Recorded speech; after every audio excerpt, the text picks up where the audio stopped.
अब हम कंस्ट्रक्टर को डिस्कस करते हैं विद एन एग्ज़ाम्पल। इस एग्ज़ाम्पल में सिंपली मैंने स्टूडेंट क्लास ली है।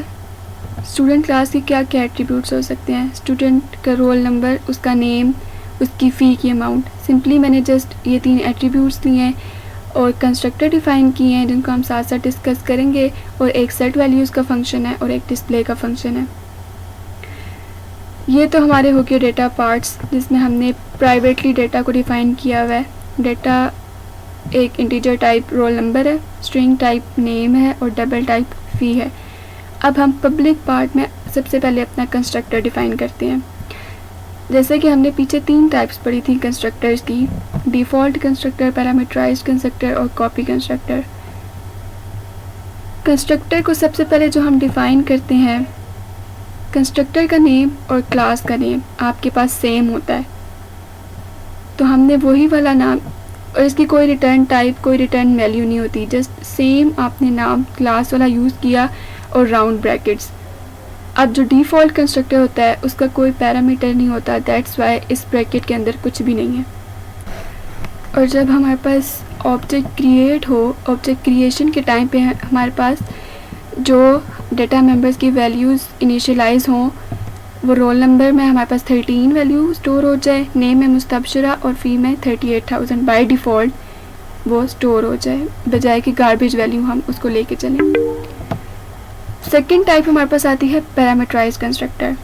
एज द नेम इंडिकेट्स के इसमें हमारे पास पैरामीटर्स पास होंगे और उन पैरामीटर की वैल्यूज़ हमारे पास जो ओरिजिनल डेटा मेंबर्स हैं उनमें स्टोर होंगी।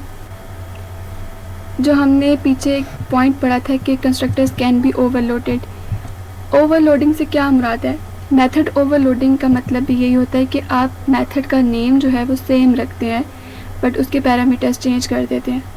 सिंपली यहाँ पे भी कंस्ट्रक्टर ओवरलोडिंग का मतलब भी यही है कि कंस्ट्रक्टर का जो नाम है, कंस्ट्रक्टर का नाम और क्लास का नाम सेम होता है। तो अगर हम पैरामीटराइज्ड कंस्ट्रक्टर यूज़ करें, डिफ़ॉल्ट करें, कॉपी कंस्ट्रक्टर करें, हमारे पास जो कंस्ट्रक्टर का नाम होगा वो same as the name of class वो वही रहेगा। तो हम कंस्ट्रक्टर ओवरलोडिंग का कॉन्सेप्ट यहाँ पे देखते हैं कि हम सेम नेम रखते हुए, क्लास की तरह का नाम ही कंस्ट्रक्टर का रखते हुए, तो हम उस मेथड को ओवरलोड कैसे कर सकते हैं? By simply changing it's parameters. Default constructor में कोई पैरामीटर नहीं होता। पैरामीटराइज्ड कंस्ट्रक्टर में हमारे पास जो भी डेटा मेंबर्स हैं, जितने भी हमारे पास, उनको हम मेन से ऑब्जेक्ट क्रिएशन के टाइम पे गेट करते हैं और उनकी वैल्यूज़ ओरिजिनल डेटा मेंबर्स में स्टोर करा देते हैं। जबकि कॉपी कंस्ट्रक्टर का जो पैरामीटर होता है उसमें हम ऑब्जेक्ट कॉल करते हैं। ऑब्जेक्ट कॉल करते हैं उसी क्लास टाइप का जिस क्लास के लिए हम ये कंस्ट्रक्टर डिफ़ाइन कर रहे हैं, उसको हम लेटर ऑन डिस्कस करते हैं। पैरामीटराइज्ड कंस्ट्रक्टर में यहाँ पे क्या हो रहा है कि हम एक इंटीजर टाइप का आर एक वेरिएबल है जो हम मेन से गेट करेंगे इंटीजर वैल्यू, उसके लिए आर यूज़ किया है।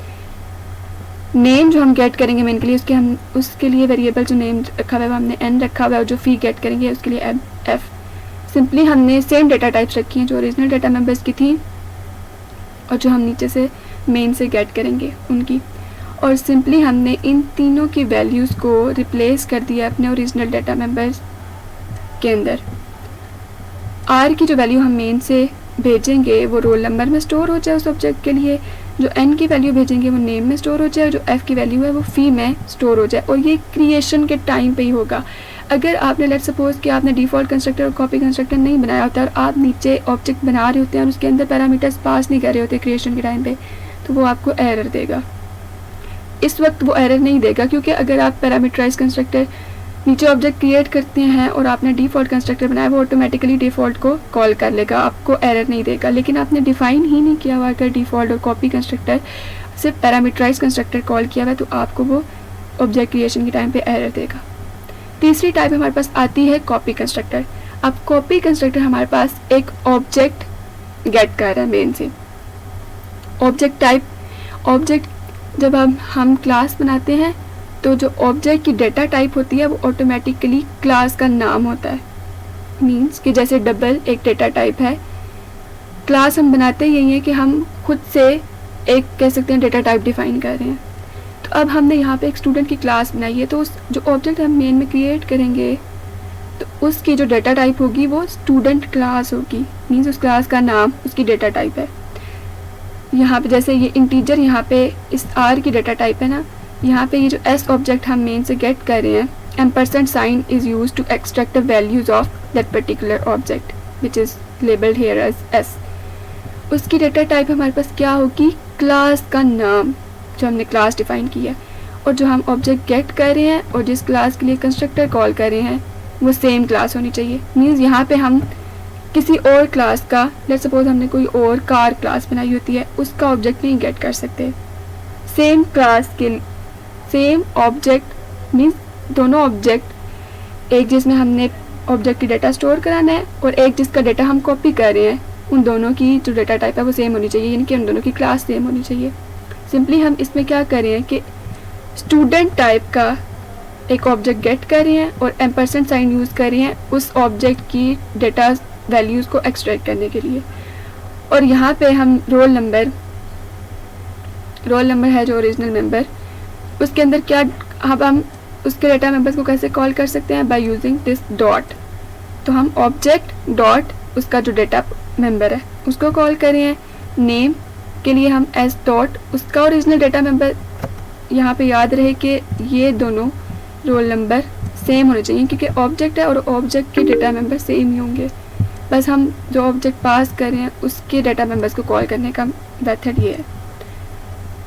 सिंपली हमारे पास ये सेट वैल्यूज़ का फंक्शन है जो हमारे पास सेम काम कर रहा है। अगर हम देखना चाहें तो जो हमारे पास पैरामीटराइज्ड कंस्ट्रक्टर की तरह ही काम कर रहा है कि हम पैरामीटर्स गेट कर रहे हैं और सिंपली स्टोर करा रहे हैं।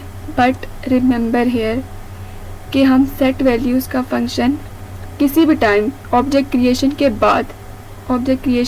बाद किसी भी टाइम कॉल कर सकते हैं। बट जो हमारे पास कंस्ट्रक्टर होता है वो automatically at a time of creation of object वो खुद ब खुद कॉल होता है, उसको हम बार बार यूज़ नहीं कर सकते। लेट्स सपोज कि आपने सेट वैल्यूज़ का फंक्शन डिफाइन नहीं किया हुआ, पैरामीटराइज कंस्ट्रक्टर आपने रखा हुआ है, उसमें वैल्यूज़ पास कर दी हैं। अब एट द टाइम आपको लगेगा कि आपने इसकी वैल्यूज़ को सेट करना है, दोबारा से चेंज करना है, तो आप उसकी वैल्यूज़ को चेंज नहीं कर सकेंगे। तो आप सेट वैल्यू का फंक्शन यूज़ करते हैं अगर आप बाद में वैल्यूज़ को चेंज करना चाहते हैं। ये सिंपली जो कमेंटेड हैं इसमें जस्ट हमने वैल्यूज़ गेट करने के लिए 3 फंक्शन बनाए हुए हैं, रोल नंबर गेट करने के लिए सेपरेट, नेम गेट करने के लिए और फ़ी गेट करने के लिए, बट इनका इतना काम नहीं है। तो let's comment it out. Then हमारे पास डिस्प्ले का फंक्शन है जो सिंपली हमारे पास रोल नंबर, नेम और फ़ी को डिस्प्ले कर रहा है। देन हमारे पास क्लास यहाँ पे एंड हो जाती है, सेमीकोलन इंडिकेट कर रहा है क्लास की एंड। उसके बाद हमने 3 ऑब्जेक्ट क्रिएट किए जिसको हमने लेबल किया ऑब्जेक्ट 1, 2 एंड 3।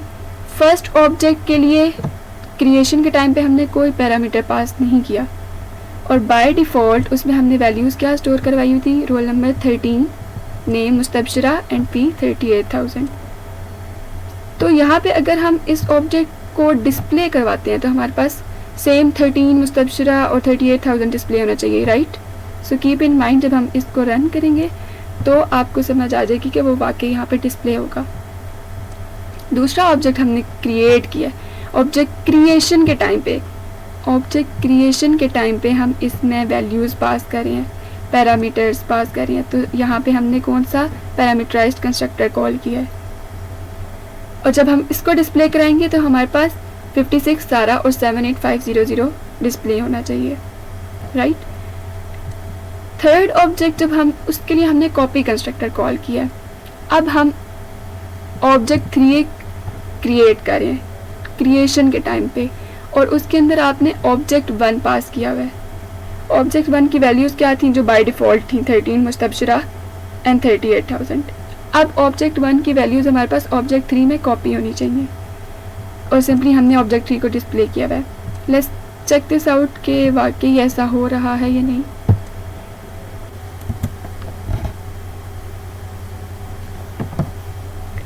तो ये देखिए हमारे पास जो ऑब्जेक्ट 1 में स्टोर हो रहा है वो 13 मुस्तबशिरा और 38,000 है, जैसे मैंने पहले बताया था। ऑब्जेक्ट 2 के लिए जो हमने ये वाली वैल्यूज़ पास की हुई हैं वही वाली डिस्प्ले हो रही हैं, 56 सारा और 78500। और जो ऑब्जेक्ट 3 है उसमें हमारे पास ऑब्जेक्ट 1 की वैल्यूज़ ही कॉपी हो रही हैं जो 13 मुस्तबशरा और 38,000 है। अब एक काम करते हैं, हम ऐसा करते हैं कि कोई भी कंस्ट्रक्टर्स को हम कर देते हैं कमेंट आउट और फिर देखते हैं कि हमारे पास ऑब्जेक्ट्स में क्या डिस्प्ले होगा। Wait a minute.